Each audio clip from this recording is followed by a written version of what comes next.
안녕하세요. 2019학년도 6월 고2 전국연합학력평가 해설을 맡은 EBS 국어영역 장재혁입니다. 자, 드디어 3부의 문이 활짝 열렸습니다.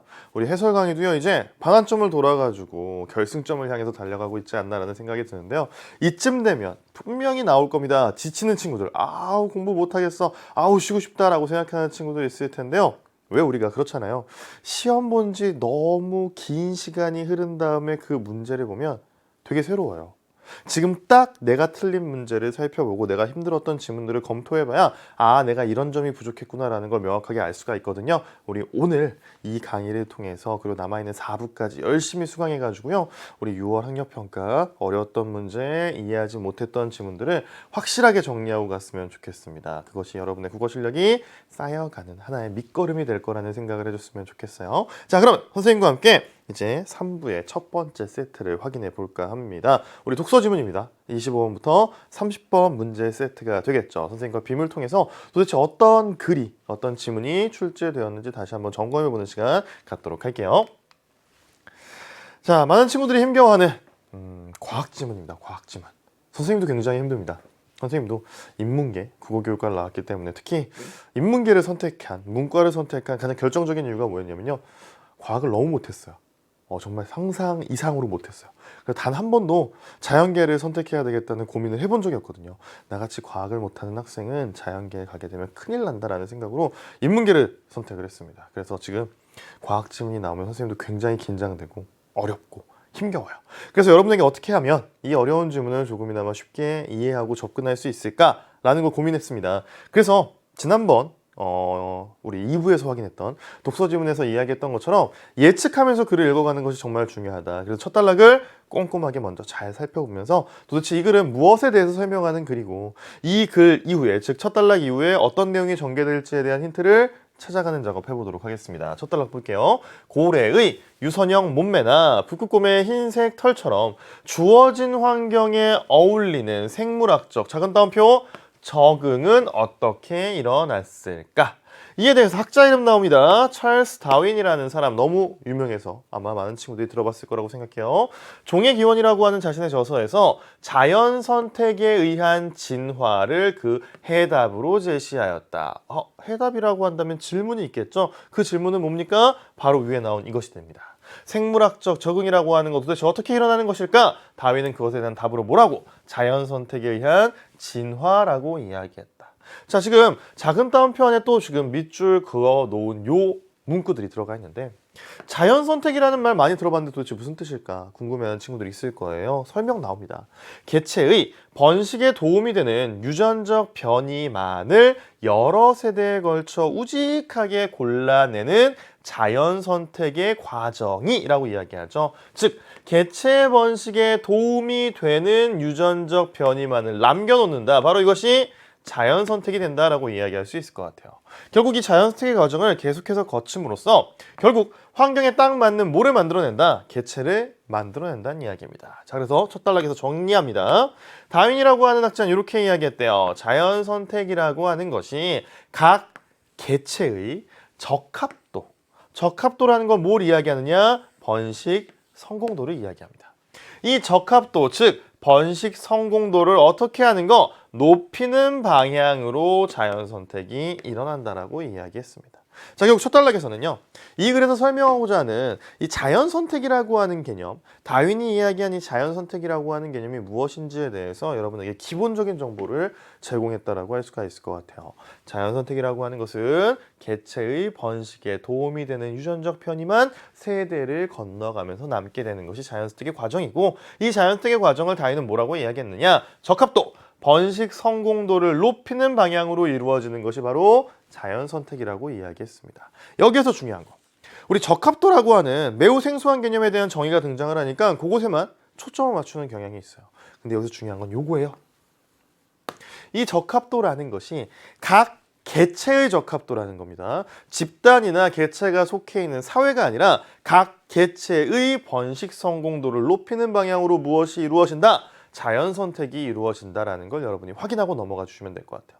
알겠죠? 일단은 첫 단락에서 우리가 이 글의 핵심적인 제재가 무엇인지는 검토했습니다. 자, 이어지는 단락을 한번 볼까요? 그렇다면 자신은 번식을 하지 않으면서 집단을 위해 평생 헌신하는 일벌이나 일개미의 행동은 어떻게 설명할 수 있을까? 자, 지금 의문의 형식, 질문의 형식을 통해서 뭘 이야기하고 있냐면요. 다윈의 견해를 통해서 확인할 수 없는 사례를 우리는 실제 생활 속에서 목격할 수 있다는 겁니다. 일개미 혹은 일벌의 사례.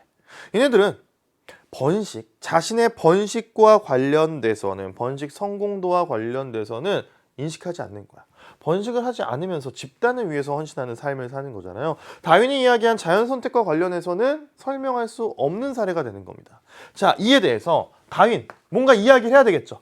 뭐라고 이야기하느냐? 이와 같은 경우 일벌이나 일개미의 행동 같은 경우에는 집단의 번성에 이득을 주므로 자연 선택이 되었다는 결론을 내렸대요. 선생님, 이 질문에 대해서 다윈도 답변을 했네요. 답변한 내용을 잘 살펴보게 되면 우리 앞단락에서 봤던 자연 선택의 개념과 뭔가 충돌하는 느낌이 있죠. 그걸 찾아주면 됩니다. 뭐가 충돌합니까? 그렇죠. 이 사례에 대해서 다윈은 집단의 번성에 이득을 주는 방향으로 자연 선택이 된다라고 이야기했어요. 근데 앞서 자연 선택의 개념에 대해서 이야기하면서 적합도를 높이는 방향으로 이루어진다. 근데 그 적합도는 무엇의 적합도다? 개체의 적합도라고 이야기했죠. 갑자기 집단의 번성을 위해서 자연 선택이 된다라고 이야기합니다. 앞서 자신이 이야기했던 자연 선택의 개념과 충돌되는 양상을 보인다는 거야. 그거 나와 있어요. 이것은 자연 선택이 개체에게 이득이 되는 방향으로 일어난다는 그의 기본적인 생각에서 벗어난 것이다 라고 이야기해요. 어디에서 말한 첫 단락에서 이야기한 내용과 충돌하는 개념이라는 겁니다. 자, 그래서 다윈은 자신의 이론을 가지고 설명하지 못하는 혹은 설명이 굉장히 어려운 사례를 만나게 된 거예요. 자, 그럼 이어지는 단락 보도록 합시다. 새로운 학자 이름이 등장을 합니다. 다윈 말고 또 다른 학자가 등장을 하는데요. 학자 이름 중요하고 그의 생각, 그의 주장을 살펴봐야 되겠죠. 윌리엄 해밀턴이라고 하는 학자가 등장했습니다. 이 사람은 뭐라고 이야기하느냐? 다윈의 이론의 틀 안에서 일벌이나 일개미와 같이 개체의 이타적인 행동, 자신의 번식 성공도를 높이는 것이 아니라 헌신만 하면서 사는 이 이타적인 행동이 자연 선택되는 과정을 규명하고자 하였다라고 이야기하네요. 자, 여기서 우리가 이 지문을 읽으면서 흔히 할 수 있는 오류가 혹은 오해가 있습니다. 우리 왜 학교 시험에서 학력평가 문제 활용하는 경우, 학력평가 지문 활용하는 경우 있잖아요. 만약에 선생님이 이거 활용한다라고 한다면 해밀턴이라는 사람은 다윈의 주장이 가지고 있는 문제점을 비판하며 자신의 견해를 펼쳤다라고 선지를 구성할 거예요. 그러면 옳지 않죠. 다윈의 주장이 가지고 있는 문제점을 비판한 게 아니야. 다윈의 이론의 틀 안에서 어떻게 하면 이 사례, 이타적인 행동을 하는 사례를 설명해 줄 수 있을까라는 생각을 한 겁니다. 이어지는 내용 보세요. 즉, 다윈 시대에는 없던 유전자 개념을 진화 이론에 도입함으로써 개체 자신의 번식 성공도는 낮추면서 상대방의 번식 성공도를 높이는 이타적 행동이 여러 세대를 거치면서 결국은 개체 자신에게 이득이 되는 방향으로 자연 선택이 됨을 입증하려 한 것이다 라고 이야기합니다. 자, 결국 이 윌리엄 해밀턴이라고 하는 사람이 이야기한 건 뭐가 되느냐? 그의 주장의 핵심은 다윈 이론을 근간으로 하고 있는 거예요. 여기에다가 자신이 독특한 개념 한 가지를 더 더해줍니다. 바로 유전자라고 하는 개념을 더해주는 거죠. 이를 통해서 다윈이 설명하기 껄끄러웠던 이 이타적인 행동이라고 하는 것이 어떻게 자연 선택이 되는 것이냐라고 하는 걸 입증하려고 했다. 이것이 바로 해밀턴이라고 하는 학자가 실제로 하는 활동이 되는 겁니다. 알겠죠? 다윈의 이론 틀 안에서 유전자의 개념을 더했다라는 걸 여러분이 확인해 주면 될 것 같고요. 그럼 본격적으로 이 이타적인 행동이라고 하는 것을 유전자의 개념을 바탕으로 자연 선택이다라고 이야기할 수 있는 이유 무엇인지 살펴보도록 할게요. 다윈이 정리한 자연 선택의 과정을 해밀턴은요, 각 개체가 다음 세대에 자신의 아까 유전자 개념 추가했죠? 유전자 복제본을 더 많이 남기는 과정으로 보았답니다. 이 문장을 잘 봐야 돼. 다음 세대에 나의 유전자 복제본을 많이 남기는 과정이 뭐라고 본 거야? 자연 선택의 과정이라고 본 거야. 여기에서 이 유전자 복제본은 나에게서 나와도 되고요. 나에게서 나오지 않아도 상관없다는 이야기예요. 누가 유전자 복제본을 만들든지 간에 자신의 유전자 복제본이 다음 세대에 더 많이 있으면 된다는 겁니다. 이게 도대체 무슨 말이냐? 나와 있는 예도 있으니까 예를 한번 살펴보도록 할게요. 일단 부연 설명. 이때 행위 당사자인 개체는요, 자기 자신의 번식 성공도를 높임으로써 직접 자신의 유전자 복제본을 남길 수도 있지만, 자신과 유전자를 공유할 확률이 높은 상대의 번식 성공도를 높이는 데 도움을 줌으로써 간접적으로 자신의 유전자 복제본을 남길 수도 있다라고 이야기해요. 앞서 이야기했죠. 중요한 건 내 유전자 복제본이 다음 세대에 더 많이 남겨지면 되는 거야. 이걸 내가 남겨도 되고 나와 유전자를 공유하고 있는 다른 상대방이 남겨도 상관없다는 겁니다. 내가 남기는 경우는 직접적으로 남기는 거고요. 나와 유전자를 공유하고 있는 상대방이 남기는 경우는 간접적으로 남기는 게 되는 거야. 자, 여기까지 들은 친구들 중에서 일단은 무슨 내용인지는 알겠는데 도대체 직접적으로 유전자 복제본을 남긴다는 건 무슨 의미고 간접적으로 유전자 복제본을 남긴다는 건 도대체 무슨 의미냐. 예를 들어 설명해 줍니다. 쉽게 설명한다라고 이야기하죠. 철수는 스스로 자식을 많이 낳음으로써 직접 자신의 유전자 복제본을 다음 세대에 남길 수도 있어요. 이것이 뭘 이야기합니까? 직접 자신의 유전자 복제본을 다음 세대에 남기는 케이스. 자, 이어집니다. 자, 이렇게 직접적으로 유전자 복제본을 다음 세대에 전달해 줄 수도 있지만 유전자를 공유하고 있는 동생 영수가 자식을 많이 낳도록 도움을 줌으로써 자신의 유전자 복제본을 다음 세대에 남길 수도 있다. 바로 이게 간접적인 방법이 되겠죠. 자, 형제간에는 유전자를 공유하고 있잖아요. 물론 완전히 동일한 유전자라고 말할 수는 없지만 상당 부분의 유전자를 공유하고 있습니다. 그 유전자 공유하는 거 진짜 무서워요. 무슨 얘기냐? 선생님 여동생이 있거든요. 여동생이 있는데 선생님에서 머리만 기르면 돼요. 똑같이 생겼습니다. 가끔가다 명절 때 만나가지고 얼굴 맞대고 있으면 괜히 내 잘못인 것 같아서 되게 미안하고 그래요. 이거 유전자 공유하고 있다는 이야기거든요. 생김새도 닮고 성격도 닮을 수도 있고 여러 가지 닮을 수 있습니다. 이 유전자 복제본을 내가 다음 세대에 남기지 않는다는 건 나와 유전자를 공유하고 있는 내 동생이 다음 세대의 유전자 복제본을 남길 수 있도록 도움을 준다는 이야기. 앞서 나왔던 간접적인 방법으로 유전자 복제본을 다음 세대에 전달하는 방법이 되는 겁니다. 자, 해밀턴 직접 하는 걸 뭐라고 이야기했냐면 직접 적합도를 높이는 것이라고 이야기했고 간접적인 방법, 간접 적합도를 높이는 것이라고 설명했대요. 자, 여기에서 선생님이 여러분에게 다시 한번 강조하고 싶은 건 우리 아까 첫 단락에서 다윈이 번식 성공도라고 하는 걸 적합도라고 이야기했죠. 여기에서 해밀턴은 그 적합도의 개념을 직접과 간접으로 나눠 놓은 거야. 앞서 봤던 것처럼 해밀턴은 결국은 다윈의 이론의 틀에서 자신의 생각을 얹어 놓은 것이라고 할 수가 있는 겁니다. 알겠죠? 다윈이 이야기한 적합도를 해밀턴은 다음과 같이 둘로 구분하였다. 개체의 자연 선택은 이 두 적합도를 합한 포괄 적합도라는 것, 즉 직접 적합도와 간접 적합도를 높이는 방향으로 일어난다고 이야기했습니다. 이해되시죠? 자, 일단 기본적인 개념으로 가지고 가야 되는 건 다윈이 이야기한 적합도, 이 적합도의 개념을 누가? 해밀턴이라는 학자가 직접과 간접으로 나눴고 이 직접 간접을 포함하는 합한 포괄 적합도를 높이는 방향으로 뭐가 일어나게 된다? 자연 선택이 일어나게 된다라고 이야기를 한 겁니다. 자, 근데 여기에서 우리가 이 글의 전체적인 흐름을 꼭 붙들고 가야 돼요. 이 글에서는 도대체 왜 이타적인 행동을 하느냐라는 이야기를 하고 있는 것이죠. 이어지는 단락 보도록 합시다.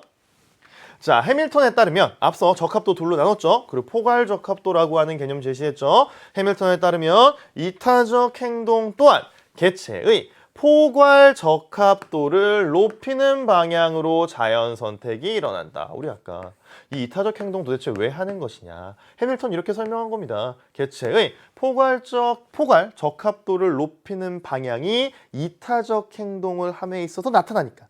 포괄 적합도를 높인다라고 하는 거, 이타적 행동을 하면 포괄 적합도를 높일 수 있으니까 그 행동을 한다고 이야기하는 거야. 그런데 이타적 행동은 개체 자신의 번식 성공도인 직접 적합도를 낮추게 되므로 아까 봤잖아요. 일벌과 일개미에 대해서 이야기하면서 이타적 행동을 한다. 근데 그들은 번식을 전혀 하지 않는다. 자기 자신은 번식을 하지 않는다라고 이야기했죠. 직접 적합도가 낮아지게 되는 거야. 직접 적합도를 낮추게 되므로 그를 상쇄하고도 남을 정도로 간접 적합도를 높일 수 있어야 자연 선택이 일어날 수 있다라고 이야기해요. 선생님 이거 무슨 말입니까? 앞에 나왔던 내용 그대로 나오는 거야. 무슨 이야기냐? 해밀턴은 아까 자연 선택이라고 하는 것은 포괄 적합도를 높이는 방향으로 이루어지는 것이다라고 이야기했어요. 그리고 이 포괄 적합도라는 것은 직접 적합도와 간접 적합도를 합친 것이라고 이야기했죠. 자, 그런데 이타적 행동이라고 하는 것은 무엇을 낮춘다? 직접 적합도를 낮춰. 그러면 뭐가 높아져야? 간접 적합도가 많이 높아져야 뭐가 일어날까요? 이타적 행동이 일어나게 된다는 거야. 그래야지만 포괄 적합도가 높아질 수가 있기 때문에. 직접 적합도가 낮아지는 것을 상쇄할 만큼 간접 적합도가 높아져야 포괄 적합도가 높아질 수가 있겠죠. 그래야지만 이타적 행동이 자연 선택에 의해서 일어난다라고 이야기할 수 있는 겁니다. 그 이야기 나와요. 개체 자신이 남기는 유전자 복제본에 대한 손실보다, 즉 직접 적합도를 줄이는 과정에서 나타나게 되는 손실보다 유전자를 공유할 확률이 있는 상대방을 통해 남기는 유전자 복제본에 대한 이득, 즉 간접 적합도를 높이는 과정에서 나타나게 되는 이득이 더 클 때 이타적 선택을 하게 된다라고 이야기합니다. 이타적 행동을 한다라고 이야기하는 거예요. 앞서 말한 것처럼 포괄 적합도를 높이기 위해선 얘가 낮아지면 간접 적합도가 많이 높아져야 된다는 거. 이로 인한 이익이 굉장히 커야 된다는 이야기가 되는 겁니다. 그래야지만 이타적 행동이 나타나게 된다라고 이야기하고 있고요. 자, 이어집니다. 이때 개체와 상대방이 유전자를 공유할 확률은 뭐라고 이야기한다? 유전자 근연도라고 이야기한대요. 역시 작은 따옴표 안에 들어가 있고 생소한 개념이고요. 그 개념을 정의 내리고 있으니까 중요하게 체크. 유전적으로 100% 같은 경우는 유전적 근연도가 뭐가 된다? 1이 된다라고 이야기해요. 자, 유전적 근연도 값이 클수록 개체와 상대방이 유전자를 공유할 가능성이 크므로 아까 봤죠? 근연도 값이 1이 되면 유전적으로 100% 같은 경우, 따라서 값이 클수록 유전자를 공유할 가능성이 크다라는 이야기 할 수가 있죠. 개체가 상대방을 통해 자신의 유전자 복제본을 남길 수 있는 가능성 또한 커진다라고 이야기하고 있습니다. 그리고 이걸 바탕으로 이어지는 지문에서는 굉장히 독특한 공식 하나가 등장하는 것 같아요. 이를 바탕으로 해밀턴은요, 아래와 같이 해밀턴 규칙이라는 것을 도출했대요. RB 곱한 값이 C보다 크게 되면 이타적 행동이 일어난다는 이야기야. 선생님 이거 너무 어려워요. 밑에 설명 나와 있어요. 설명 나와 있는 거 위에 써보도록 할게요. R은 여러분 밑에 나와 있는 것처럼 유전적 근연도. 유전자를 공유할 확률이라고 이야기하죠. B는 뭐라고? 상대방이 얻는 이득입니다. 이걸 곱하는 거야. 이것이 뭐보다 커야 된다? C보다, 즉 개체가 감수해야 되는 손실보다 커야 된다는 이야기고요. 옆에 이와 같은 상황이 가정되고 전제되어야 합니다. 앞서 봤잖아요. 유전적 근연도는 완전히 100% 유전자를 공유할 때 1이 된다는 거. 그래서 일반적으로 여기 나와 있는 것처럼 1보다 작은 유전적 근연도를 가질 수밖에 없겠죠. 그래서 이타적인 행동이 나오려고 한다면 좌항의 값이 굉장히 커야 되기 때문에 R이 1보다 작다는 전제하에 무조건 B가 C보다 커야 되는 겁니다. 그냥 큰 것도 아니고 많이 커야 되겠죠. 그래야지만 이타적 행동이 나올 확률이 높아지는 거야. 그래서 이러한 해밀턴 규칙은 이득, 손실, 유전적 근연도의 세 가지 변수를 활용하여서 이타성이 진화하는 조건을 알려준다. 무엇 때문에? 좌항 R 곱하기 B가 손실보다 크기 때문에 개체들은 이타적 행동을 자연 선택에 의해서 하게 된다라고 이야기하는 겁니다. 자, 이제 지문의 마지막 단락이 됩니다. 해밀턴의 포괄 적합도 이론, 지금까지 쭉 설명한 거죠. 이 포괄 적합도 이론은 앞서 이야기했지만 다윈의 이론의 틀에다가 유전자 개념을 더해서 이타적 행동이 일어나는 이유를 자연 선택의 과정으로 설명했다라고 이야기했어요. 자, 이 포괄 적합도 이론이라고 하는 것은 다윈의 이론을 발전시켜 이타성이 왜 진화했는지를 매끄럽게 설명해냈습니다. 그리고 이것이 영향을 미쳤어요. 누구에게? 진화 생물학자들이 이타적 행동에 대해 통찰력을 가질 수 있는 계기를 제공했대. 바로 이 이론이 가지고 있는 의의. 자연 선택이 유전자의 수준에서 일어난다는 점을 분명히 하여서 이후 진화에 대한 연구의 길잡이가 되었다. 또 다른 의. 우리 앞서 봤던 독서 지문과 마찬가지로 하나의 이론에 대해서 설명해 나가는 과정을 통해서 제일 마지막에는 그 이론이 어떤 의의를 가지고 있느냐를 제시해 주면서 지문의 내용을 마무리하고 있습니다. 자, 이 세트가요 6문제나 걸려 있어요. 우리 선생님과 함께 한번 이 문제들 풀어나가 보도록 합시다. 먼저 25번 문제 발문 봅시다. 윗글의 표제와 부제로 가장 적절한 것은 이라고 되어 있습니다. 우리 표제와 부제라고 하는 것은 전체 내용을 포괄할 수 있어야 표제, 부제의 성격이 갖춰진다라고 이야기를 합니다. 자, 1번 갑니다. 진화생물학의 발전 과정, 부제는 적합도에 관한 논쟁을 중심으로 이야기하겠대요. 자, 진화생물학의 발전 과정, 지문에 언급되지 않습니다. 지문에 없는 내용을 가지고 표제를 구성할 수가 없겠죠. 옳지 않고요. 2번. 해밀턴 규칙의 성립 조건이라고 이야기해요. 그러면서 유전자, 개체, 집단의 위계성을 중심으로. 우리 유전자, 개체, 집단의 위계성과 관련된 지문의 내용 없습니다. 따라서 부제가 될 수 없고요. 3번 갑니다. 자연 선택을 통한 생물학적 적응, 유전자 근연도 값을 중심으로 라고 이야기해요. 자, 자연 선택을 통한 생물학적 적응에 대해서 유전자 근연도를 가지고 설명은 하고 있는데 이건 지문에 나와 있는 내용 중에 일부 내용이라고 할 수가 있겠죠. 유전자 근연도와 그리고 이득과 손실이라는 개념을 모두 활용해가지고 이 자연 선택이라고 하는 것, 다윈이 가지고 있는 이론을 보충해서 설명하고 있다고 볼 수 있습니다. 전체 내용을 포괄할 수가 없기 때문에 3번 놓지 않고요. 4번 갑니다. 포괄 적합도 이론의 의와 한계. 요거 맞네요. 아니지. 한계는 안 나왔잖아. 의만으로도 적절하진 않고요. 5번 갑니다. 이타적 행동이 자연 선택되는 이유. 요거 다윈의 이론만으로는 제대로 설명하지 못해서 해밀턴이 유전자 개념을 더해서 설명해내는 과정이었죠. 그래서 중심은 뭐가 된다? 해밀턴 이론이 중심이 된다. 답은 5번. 전체 내용을 포괄하면서 지문에 나와 있는 내용을 바탕으로 표제와 부제를 만들어야 되기 때문에 5번 선지가 적절하다고 할 수 있을 것 같습니다. 자, 26번 문제 갈게요. 윗글을 이해한 내용으로 적절하지 않은 것 고르라고 이야기합니다. 우리 1번 선지 바로 갑니다. 개체가 주어진 환경에 적응하는 것은 자연 선택의 결과이다 라고 이야기를 하네요. 자, 우리 첫 단락 한번 보세요.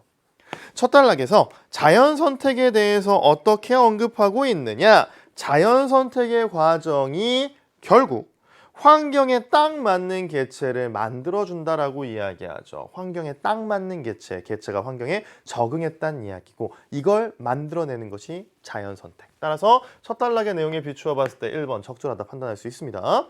2번 갑니다. 유전적 근연도는 두 개체 간의 유전자를 공유할 확률을 의미한다. 우와, 유전적 근연도의 정의를 찾아주면 2번 선지가 옳은지 그른지 판단할 수 있을 것 같아요. 유전적 근연도에 대한 설명 어디에 나와 있습니까? 우리 6번째 단락에 등장을 합니다. 6번째 단락에서 유전적 근연도 이렇게 정의 내리고 있죠. 두 개체가 유전자를 공유할 확률, 이것이 유전적 근연도라고 이야기합니다. 2번 선지 옳습니다. 3번, 개체의 포괄 적합도를 높이는 데 기여하지 못하는 유전적 변이는 자연 선택에서 도태된다라고 이야기해요. 자, 적합도, 특히 포괄 적합도라는 것은 직접 적합도와 간접 적합도를 합한 개념. 적합도는 무엇이었느냐? 바로 번식 성공도라고 이야기했죠. 번식 성공도를 높이는 데 기여하지 못하는 것은 유전적 과정, 유전적 변이는 자연 선택의 과정에서 어떻게 된다? 도태된다. 선택받지 못한다라고 이야기했습니다. 적절합니다. 우리 첫 단락을 통해 확인할 수가 있고요. 자, 4번 갑니다. 해밀턴은 다윈이 살았던 시기에는 없었던 개념을 적용하여서 이타적 행동의 진화를 설명하였다. 없었던 개념 뭐가 있어요? 유전자 개념을 적용하여서 이타적 행동의 진화를 자연 선택으로 설명해냈죠. 적절합니다. 맞아. 5번 갑니다. 진화 생물학자들은 이타성이 진화하는 다양한 이유를 제시하여 해밀턴의 이론을 뒷받침하였다. 요게 평가원, 지금 이제 교육청에서 출제하는 문제들이잖아요. 평가원에서 나중에 여러분이 고등학교 3학년이 되었을 때 6월과 9월에 모의평가를 보게 될 텐데 평가원에서 잘 만들어 놓는 함정입니다. 바로 뭐냐면 원인과 결과를 뒤바꿔 놓는 거야. 선후관계를 바꿔 놓는 거야. 상하 개념을 뒤집어 놓는 거야. 이런 함정들을 진짜 많이 만들어 놓거든요. 우리 이 해밀턴 이론이 가지고 있는 의의를 제일 마지막 단락에서 봤잖아요. 해밀턴 이론이 누구에게 영향을 미쳤다? 진화 생물학자들에게 영향을 미쳤다라고 이야기합니다. 근데 5번 선지에서는 뭐라고? 진화 생물학자들이 공부한 이론들이 누구에게? 해밀턴에게 영향을 미쳤다라고 이야기해요. 앞뒤를 바꿔놓은 것이라고 할 수가 있겠죠. 그래서 5번이 적절하지 않다라고 판단해 주셔야 됩니다. 26번 답 5번 고를 수 있겠죠. 자, 27번 가도록 할게요. A를 바탕으로 할 때 가에서부터 다까지 빈칸에 들어갈 말로 적절한 거 고르라고 이야기합니다. 우리 A는 거기 있죠. 해밀턴 규칙에 대해서 설명하고 있는 부분. 해밀턴 규칙에 대해서 설명하고 있는 부분에서 변수 세 가지, 유전적 근연도, 그리고 상대방이 얻는 이득, 개체가 감수해야 되는 손실을 바탕으로 해서 이타적 행동이 자연 선택이 되는 과정을 입증해내려고 했습니다. 자, 근데 네모칸 안에 들어가 있는 거 보세요. 두 개체 사이의 유전적 근연도가 이럴수록 손실에 비해서 이득이 이럴수록 이타적 행동은 선택되기 이렇다. 이 빈칸에 들어간 거 모두 채우라고 이야기하는데요. 우리가 좀 논리적으로 쉽게 판단하기 위해서는 다부터 먼저 판단해 보는 것이 좋을 것 같습니다. 이타적 행동이 선택되기 쉬울 수도 있고 어려울 수도 있을 것 같아요.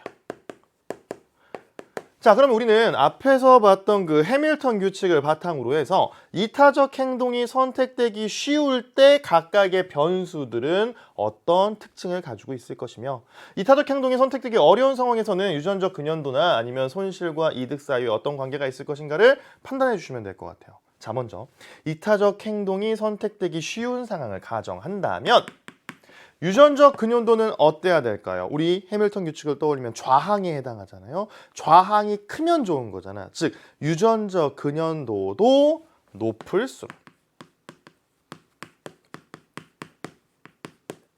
자, 그 다음에 손실에 비해서 이득. 손실은 우항에 있었고 이득은 좌항에 있었죠. 좌항의 값이 크면 클수록 좋은 거니까 손실에 비해서 이득도 어떻게 할수록 클수록 이타적 행동이 선택되기가 쉬워지겠죠. 자, 반면에 이타적 행동이 선택되기 어려운 상황을 생각해 보세요. 그건 언제냐? 좌항이 우항보다, 즉 우리 해밀턴 규칙에 따르면 R 곱하기 B가 C보다 작은 경우를 이야기하는 거잖아. 그래서 유전적 근연도는 높은 게 아니라 낮을수록. 자, 그리고 손실에 비해서 이득이 어떨 때? 클수록이 아니라 작을수록. 손실이 너무너무 크다라고 한다면 이타적 행동을 하지 않는다는 이야기입니다. 자, 그래서 요와 같이 여러분이 짝을 찾아주면 되겠고요. 제일 앞에 나와 있는 것이 다, 가, 나에 들어갈 내용이라고 한다면 제대로 짝 지어진 건 몇 번이 될까요? 4번 선지 골라주시면 되겠죠. 가에 높을수록, 나에 클수록, 다에 쉽다라고 하는 걸 찾아주면 될 것 같습니다. 자, 이렇게 27번 문제 정리하고요. 이어지는 문제로 넘어가 보도록 합시다. 자, 28번 봅니다. 보기를 참고하여서 1벌에 대해 이해한 내용으로 적절하지 않은 거 고르라고 이야기합니다. 보기 볼게요. 성염색체에 의해 성이 결정되는 사람과 달리 벌은요, 염색체의 뭐에 의해? 수에 의해 성이 결정된다라고 이야기해요.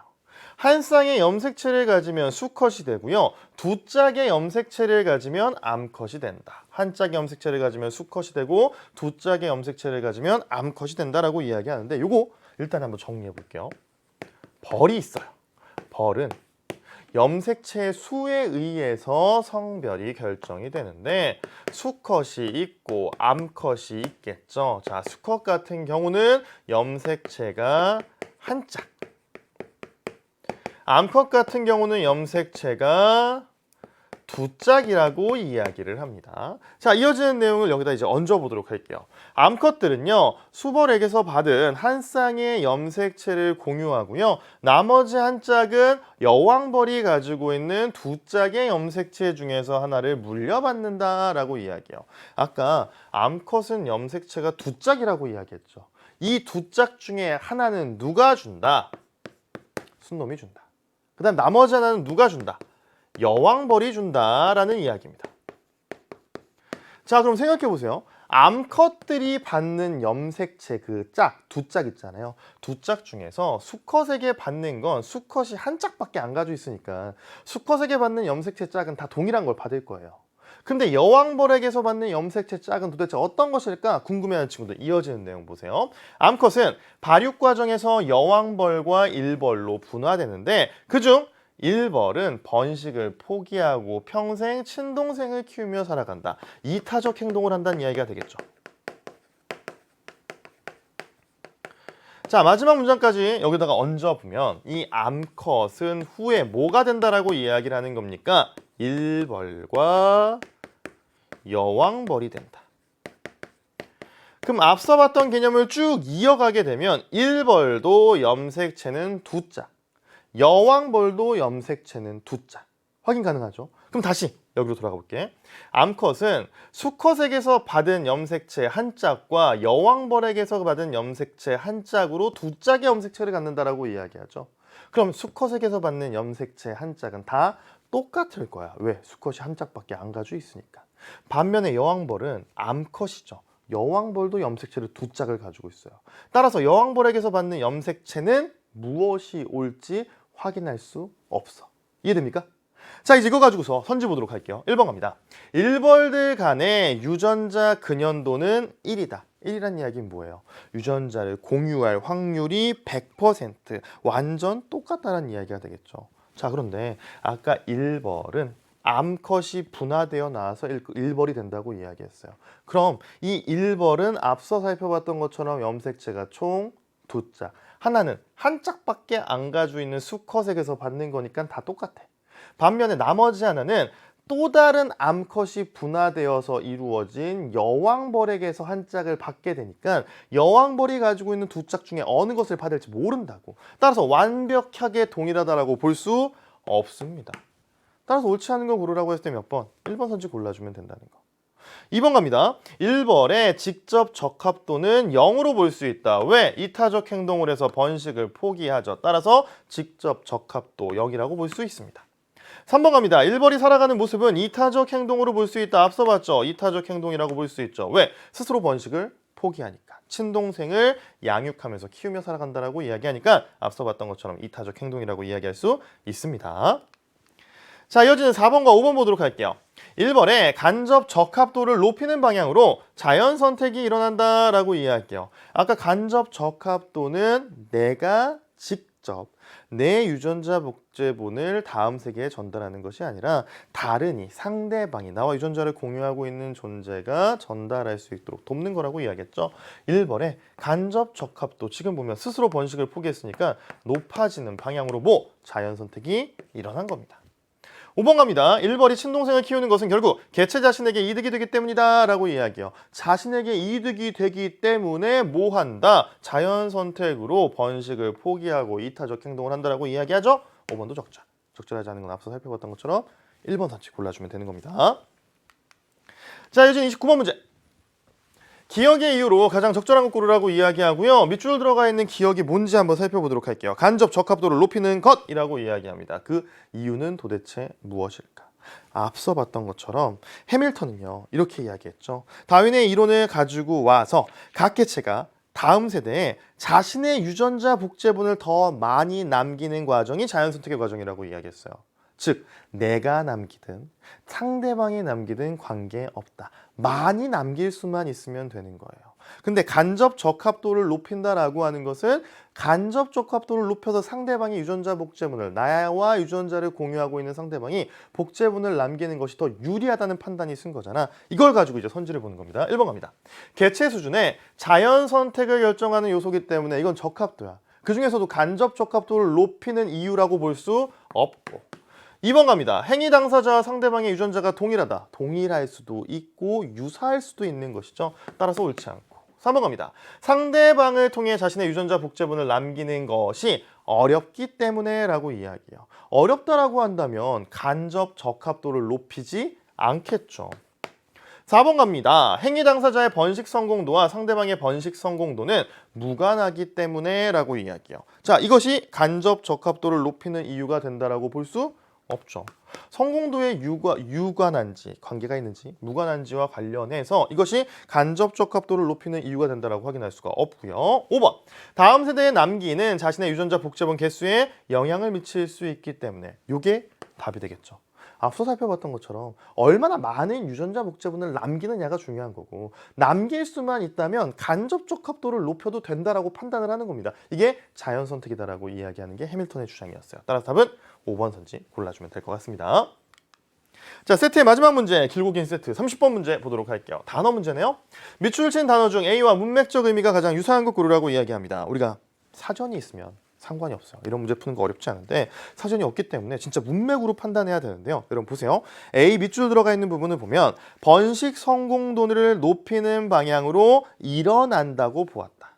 사전 없을 때 애매하다고 한다면 이 밑줄 들어가 있는 A 부분을 바꿔줄 수 있는 다른 말을 여러분이 떠올려 보는 거야. 선생님은요, 번식 성공도를 높이는 방향으로 발생한다고 보았다. 이러면 굉장히 자연스럽죠. 실제로 밑줄 들어가 있는 A 부분은요, 어떤 현상이 발생하다라는 의미를 가지고 있는 일어나다입니다. 자, 이거 가지고서 이제 발생하다로 바꿨을 때 문맥이 굉장히 자연스러웠어. 그럼 여기 나와 있는 유사한, 가장 문맥적 의미가 유사한 걸 고르라고 했을 때 밑줄 들어가 있는 부분도요, 다 발생하다로 바꿔줘 보는 겁니다. 그럼 갈게요. 사람마다 발생하는 시간이 다르다, 어색해. 여기 나와 있는 일어나다는 뭐예요? 깨어나다, 잠에서 깨어나다라는 의미가 되겠죠. 따라서 문맥적 의미 유사하다고 볼 수 없고, 2번 자동차가 지나가자 흙먼지가 일어났다, 흙먼지가 발생했다. 이것도 어색해. 여기서 일어나다는 뭐가 되냐면 위로 솟구쳐 오르다라는 의미를 가지고 있는 겁니다. 3번 갑니다. 한류 열풍이 새로운 형태로 발생하고 있다. 어떤 현상이 발생하다, 일어나다, 문맥적 의미 유사하다고 할 수가 있겠죠. 4번 심사 결과를 발표하자 큰 환호성이 일어났다, 환호성이 발생했다. 이것도 어색해. 큰 환호성이 소리가 나다라는 의미를 가지고 있는 일어나다입니다. 따라서 옳지 않고요. 맞아. 5번 그들은 자리에서 일어나 문을 향해 걸어갔다. 여기에 나와 있는 일어나다는 앉았다가 서다라는 의미를 가지고 있는 것이죠. 특정 현상이 발생하다라는 의미를 가지고 있다고 볼 수 없습니다. 답은 그래서 몇 번? 3번 선지 골라주면 됩니다. 굉장히 긴 지문의 길이도 길고요. 문제도 많은 세트 선생님과 확인했습니다. 이제 이어지는 문학 세트는요, 다시 곽동훈 선생님과 열심히 여러분 공부해 줬으면 좋겠어요. 이따 보도록 할게요.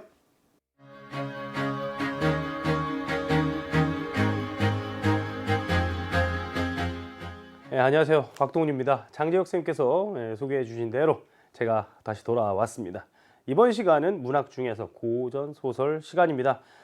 전체적인 지문 안에서 문제가 좀 쉬웠던, 지문은 어떻게 될지 모르겠어요. 작품 자체는 문제가 좀 쉬웠던 그런 부분이 있는 그런 이번에 31번부터 34번까지 보도록 하겠습니다. 앞에서 제가 현대소설을 파악할 때 인물 중심으로 장면으로 나눠서 보라 그랬죠.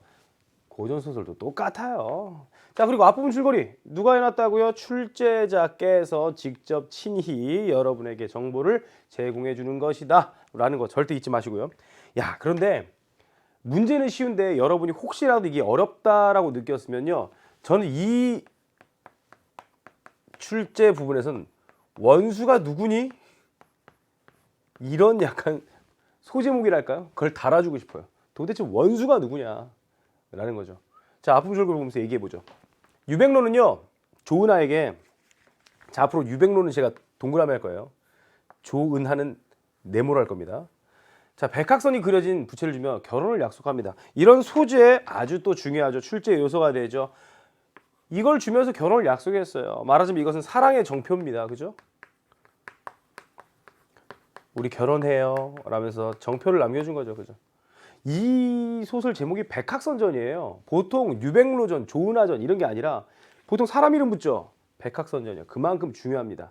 사건 전개의 핵심 소재가 되거든요. 이게 사건 전개의 핵심 소재가 됩니다. 우리 또 작품 많이 알아두면 좋잖아요. 그죠? 꼭 이 문제를 풀기 위한 게 아니더라도. 자, 어쨌거나 결혼을 약속해요. 유백로는 조은하를 보호하기 위해 가달과의 전쟁에 원수로 출전하였으나, 야, 멋진 남자, 그렇죠? 예, 원수로 출전하였으나 지금 누가 원수야? 가달과의 전쟁에 유백로가 조은하를 보호하기 위해 출전했어요. 간신 최국량이요, 군량 보급을 끊어서 적군에게 사로잡히고 맙니다. 아, 나쁜 사람이죠, 그죠? 어쨌거나 여기서 이제 가달 같은 경우에도 이제 대적되는 인물, 그지? 그런 인물이니까. 자, 적군에 사로잡혀요. 태양 선생과 충복의 도움으로, 도움이래요. 조력자입니다. 그렇죠? 인물 소개를 아주 잘해줍니다. 유백로의 소식을 접한 조은하는요. 황제 앞에서 능력을 증명하고요. 정남 대원수 얘도 원수야. 자, 원수 유백로, 이 원수는 조은하. 원수가 누구니 도대체? 이게 중요한 거예요. 자, 가달과 대결하던 중 조은하는요. 선녀가 알려준 백학선의 사용 방법을 떠올린다. 그러니까 대결하던 중에 또 백학선 사용 방법을 떠올리는 거 보니까 사랑의 정표이자 사건 전개 핵심 소직제이자 또 뭐야? 어떤 문제를 해결하는 문제 상황을 해결하는데 이용되는 소재다라는 거 알 수 있겠죠. 자, 보겠습니다. 원수가 말에서 내려서요 하늘에 절하고 아이고 괜히 지었네. 원수가 누구니? 자, 원수가 말에서 내려서 하늘에 절하고 주문을 외워 백학선을 사면으로 붙이니 여기서 원수 누굽니까? 바로 조은하죠. 그죠? 이겁니다. 앞에서 우리가 앞부분 줄거리에서 원수라고 나왔던 사람은 유백로였는데 여기서 이제 조은하예요. 왜? 아까 백학선 마지막 앞부분 줄거리에서 어떻게 끝나요? 마지막 부분에서 조은하는 선녀가 알려준 백학선의 사용 방법을 떠올리는 거예요. 원수로 출전해서. 이 원수는 조은하입니다. 자, 백학선을 사면으로 붙이니까 천지가 아득하고 뇌성명령이 진동하고요. 무수한 신장이 내려와 도웁니다. 멋진 장면이겠죠. 위에서 신장이 쫙 내려 싸움을 도와줍니다. 그렇죠? 그런데 멋있는 장면이 아니라 여러분 머릿속에 뭐가 떠올라야 돼? 아, 이거 비현실적인 그런 요소구나. 전기적 요소구나. 이걸 떠올리셔야 되겠죠. 가달이 아무리 용맹한들 어찌 당하려? 어찌 당하려? 뭡니까? 서술자가 개입해서 이야기하는 거예요. 그죠? 자, 두려워와 일치의 말에서 내는 항복 원수가 가달과 마대영을 마루 아래에 꿀리고 크게 꾸짖습니다. 네가 유원수를 모셔와야 목숨을 용서하려냐? 뭐 유원수 이렇게 달려 있으니까 이거는 체크 안 해도 되겠죠. 그렇지 않은 뭐 군법을 시행하리라. 그러니까 가달이 급히 마대영한테 명령해서 유원수 모셔오라 하니까요. 마대영이 급히 달려가서 유원수 있는 곳에 나아갑니다. 그러니까 말하자면 이제 누가 조은하가 유원수를 구하러 온 거죠. 그래서 구하게 되는 겁니다. 자, 원수는 저의 구함이 아니런 여기서의 원수는 누굽니까? 유원수한테 가서 얘기한 거예요. 원수라고 나왔지만 누굽니까? 말하자면 유백로입니다. 자, 벌써 위태하실 터이오니 저의 공을 잊지 마소서 하고 수레에 싣고 가거늘 원수가 아무런 줄 모르고 선생님 지금 동그라미 괜히 동그라미 하는 거 아니야? 아까 이야기했죠? 자, 마루 아래 다다리 한 소년 대장. 여기는 원수는 아니지만 이 소년 대장이 누구겠어요? 조은하겠죠. 맞이하면서 난군이 대대 명가 자손으로 이렇듯 고남은 모두 운명이라 안심하여 개의치 마소서. 좀 안심을 시킵니다. 그죠? 자, 유원수가 눈을 들어보니까 내가 전혀 알지 못하는 사람이야. 손을 들어 칭찬을 합니다. 뉘신지 모르겠거냐, 뭐 칭찬 손을 들어 칭찬하니까 뭐 따봉 날려줬나요, 그죠? 자, 어쨌거나 뉘신지 모르거냐, 뜻밖의 죽어가는 사람을 살려 본국이 귀신되게 하시니 이오나 좀 이따 이거 사자성어 문제 나오죠, 그죠? 굉장히 쉽습니다. 내가 나를 이렇게 살려주니까 아유 이거야라는 거, 자, 좀 이따 확인하고요. 이제 패군한 장소가 되어 군부를 욕되게 하니까 무슨 면목으로 내가 군부를 뵙겠느냐, 임금을 뵙겠느냐, 차라리 이곳에 죽어서 내가 죄를 갚겠다. 라고 하니까 원수가 다시 한번 위로합니다. 이 원수 누구예요? 위로를 해준대잖아요. 내가 차라리 죽겠다 하니까 위로를 해주는 거 당연히 조은하겠죠. 야, 장수되어 한 번 이기고 한 번 지고 이런 거는 병가상사다. 그지? 너무 번뇌하지 마라. 라고 또 계속 위로를 해줍니다.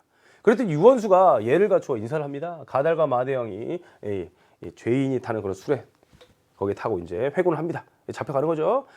먼저 승천한 첩서를 올리고 승정을 올리며 행군하는데 유원수가 부끄러워하는 기색이 가득해요. 조원수가 물어봅니다. 유원수, 조원수 나오니까 이렇게 고맙죠. 그죠? 앞에 성이 달려있으니까. 야, 장군이 이제 사지를 벗어나 고구로 돌아오시니 다행인데 왜 이렇게 수척하냐라고, 그러니까 원수가 탄식하며, 여기 잘 보세요. 여기 되게 재밌습니다. 원수가 탄식하며, 이 원수 누구예요? 당연히 지금 탄식하는 사람은 유원수겠지.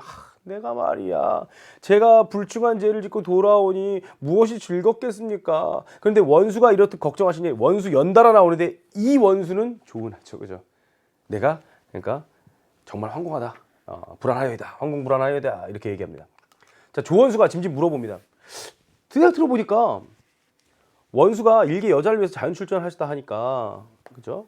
유원수가 그랬다고 했는데 이 말이 맞냐? 그러니까 유원수가 부끄러워하면서 대답이 없으니까 조원수가 다시 한번 물어봐요. 장군이 전에 길에서, 자, 여기 보세요. A 나와 있죠. A, B 나와 있습니다. 여러분이 먼저 문제를 스캔해서 봤다면 이거는 나왔을 때 골라내셔야 돼요.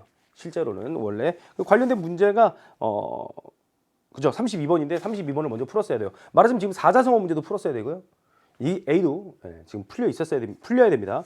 그러니까 A 쪽은 B는 아직 아니더라도. 자, 그래서 자, 그래서 이 장군이 길가에서 뭐 일개 여자를 만나서 백학선에 글을 써줬는데 그 여자가 장성에서 백년을 기약하나 임자 만나지 못해서 사면으로 찾아 뭐 서주에 이르러 장군의 비문을 보고 야 기절해서 죽었대요. 그 여자가 죽었대. 그럼 그 여자가 누군데? 자기인데.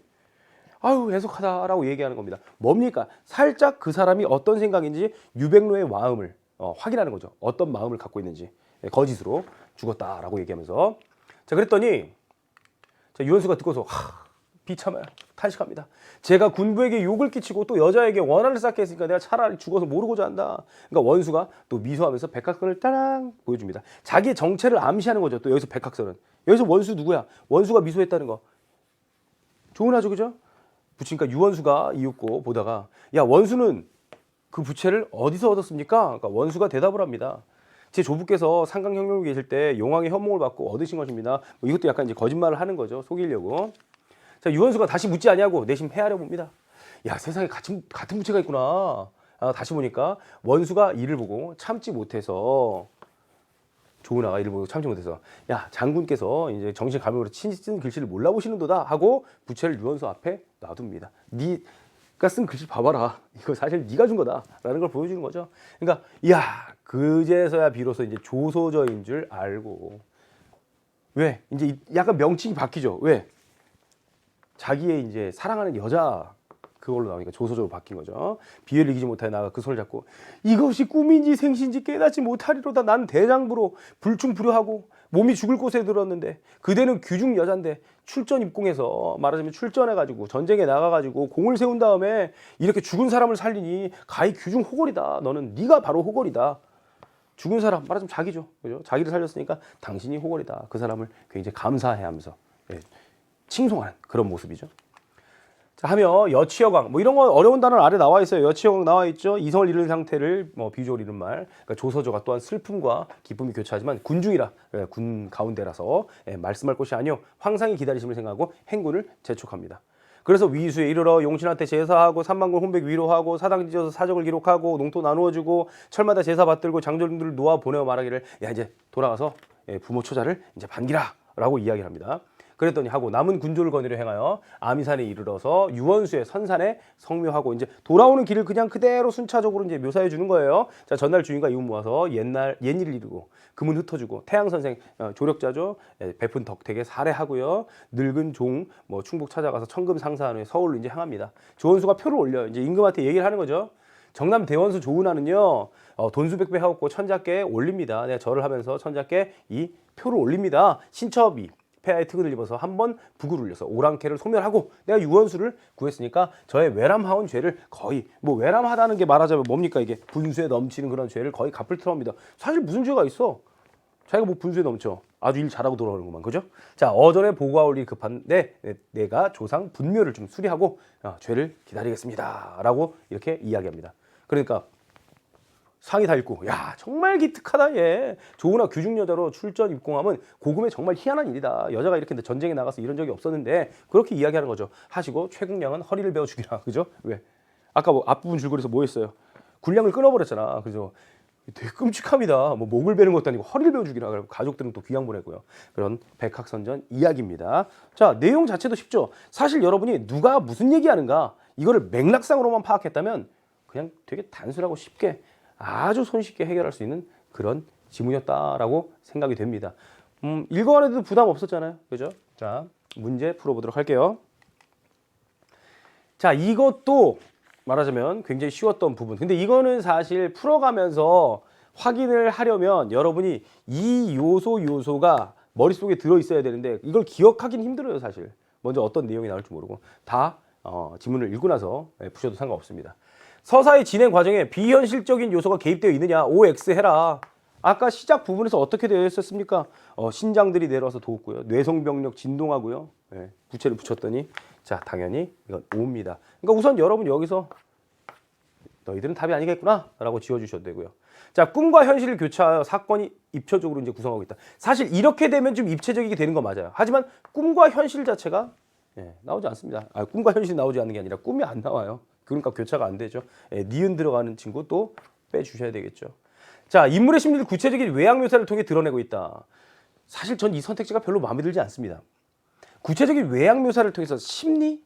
뭐 가능하기도 하겠죠. 뭐 찡그린 표정 같은 걸 구체적으로 묘사하면. 근데 주로 외양 묘사라는 것 자체는 좀 성격을 나타내는 경우가 많거든요. 성격과 심리를 특별히 구분할 필요는 없긴 하겠지만, 자 어쨌거나 여기서 여러분 우선 이게 나와 있느냐를 판단하시려면요, 과연 유백로가 어떻게 생겼는지, 조은아가 어떻게 생겼는지, 아니면 심지어 누구라도 뭐 최국량이라도 아니면 가달이라도 어떻게 생겼는지 알아요, 몰라요? 몰라요. 왜? 이게 안 나왔으니까. 그죠? 그래서 이거는 안 됩니다. 그럼 답은 이미 나왔네요. 그럼 리을, 공간의 이동에 따른 인물의 행적을 요약적으로 제시하고 있다. 그 부분이 어딘지 아셔야 돼요. 아까 쌤 마지막 부분 읽을 때 뭐 이렇게 이동하면서 위수에 이르러 뭐 하고, 사당지어 사적 기록하고, 농토 나누어주고, 그 다음에 또 유원수 선산에 성묘하고, 공간의 이동에 따라서 그 인물들이 뭐 하는지 굉장히 짧게 하는 행동만 제시하고 있죠. 자, 이게 맞습니다. 그래서 정답 3번이 되는 거죠. 자, 그 다음 문제 32번. 그러니까 이게 여러분이 아까 A 쪽을 보면서 먼저 좀 골라버렸으면은 좀 더 쉽게 고를 수 있는 그런 부분이죠. A에서 상대의 잘못을 꾸짖고 있다. 아니죠. 거짓으로 이야기하면서 그 사람이 죽었대요. 그러면서 그러니까 유백로가 슬퍼하잖아요. 그죠? 그 부분이에요. 잘못을 꾸짖고 있다. 아닙니다. 상대의 속마음을 한번 떠본다. 진짜 그 여자를 좀 사랑했는가 뭐 이런 거. 그렇죠? 자, 상대의 처지를 걱정하고 있다. 걱정하고 있다? 아니죠. 상대의 능력을 시험하는 겁니까? 아니죠. 상대에 대한 서운함을 드러내냐? 아니죠. 사실 A를 봤으면 여러분이 답이 그냥 나왔을 거예요. 그렇다는 이야기죠. 알겠죠? 자, 여기서 보면 이제 B는 상대를 칭송하고 있다라고 되어 있는데, 혹시라도 치하라는 단어를 모르면 주로 이거는 사전을 찾아보시면 아시겠지만, 치하한다라는 것은 높은 사람이 지금 아랫사람한테 쓰는 말입니다. 수고했다라고 이렇게 하면서, 그죠? 상대를 칭송하고 있다. 그래서 2번이 확실한 정답이 되는 거죠. B가. 야, 아까 B가 뭐였죠? 야, 정말 여자로서 이렇게 출전 입궁하는 거 네가 바로 호걸이다라고 이야기하니까 칭송 맞지 않습니까? 2번 정답. 자, 그 다음 사실 이거 같은 경우에는 여러분 문학의 가장 이제 공식 중에 하나가 뭐냐면은 보기가 나오면 보기를 먼저 읽는 거예요. 왜냐하면 보기는 다 정보가 되고 해설이 되거든요. 자, 보시죠. 백학성전은 결혼을 약속한 남녀 주인공이요, 고난을 이겨내고 제외하는 애정 소설입니다. 자, 고난을 이겨내고 이제 제외하는 장면이 나올 거란 얘기야. 또한 남성 중심 사회적 규범을 극복한 여자 주인공이요, 여자 주인공이 영웅적 면모를 보인다. 바로 누구? 조은아. 그런 힌트가 나오는 거죠. 백학선전은요, 백학선이라는 소재, 다양한 서사적 기능을 부여했다. 이것도 힌트죠. 이게 중요한 소재야. 이런 두 가지 성격을 유기적으로 구현했는데, 여자 주인공을 예외적인 존재로 그려서 여성 사회에 대한 사회적 인식을 아예 이렇게 확 바꿔서 변화시키지 못한 그런 부분이 있다라는 거죠. 자, 조은아가 오랑캐를 물리친 것 맞죠? 우선 이 사실은 판단을 해야 돼요. 오랑캐를 물리쳤는가? 그러니까 선택지를 끊어서 보라 그랬잖아요. 자, 영웅으로서의 모습. 오랑캐 물리쳤으면 영웅으로서의 모습 확인할 수 있다. 오케이. 1번 지워. 자, 황상의 말을 통해 조은아의 예외적인 존재, 조은아를 예외적인 존재로 여기는 거. 황상이 뭐라 그래요? 야, 조은아, 이런 여자가 없었다? 그죠? 귀중 여자로 출전 입궁한 고금의 희한한 일이다. 라고 얘기했단 말이야. 조은아를 예외적인 존재로 여기고 있음. 이건 그냥 선택지가 하나네요. 말하자면 끊을 필요가 없겠네요. 그렇게 여기고 있다. 자, 그래서 2번 지워버리시면 되겠고요. 자, 유백로와 조은아가 100년을 기약하고 헤어졌다가 다시 만났다는 점 맞습니까? 헤어졌다가 다시 만났죠, 그죠? 그랬다는 점에서 애정 소설의 그런 성격을 지닌다. 아까 그죠? 다시 제외하는 애정 소설. 그래서 이것도 맞는 내용이 되겠고요. 조은아가 공적을 세운 후 황상에게 죄를 기다린다고 한 점, 이건 맞죠, 그죠? 자, 남성 중심 사회적 규범을 극복하였다. 자, 잘 보세요. 내가 뭐 했다? 아까 이 사람이 정말 잘했는데, 가서 사람을 구해왔는데, 유백로를, 다른 원수를 구해왔는데, 여기서 원수가 이 왼수 그거 아닌 거 알죠? 직책 이름인 거 알죠? 원수를 구해왔는데 뭐라고 해요? 죄를 외람하온 죄라고 얘기했단 말이에요. 자기의 분수에 넘치는 죄. 왜? 자기가 여잔데 분수에 넘치는, 말하자면 공적을 세웠다. 그게 왜 죄야? 요즘 현대사회에서는 말도 안 되는 얘기죠, 그죠? 이 남성 중심 사회 규범을 극복하지 못한 겁니다.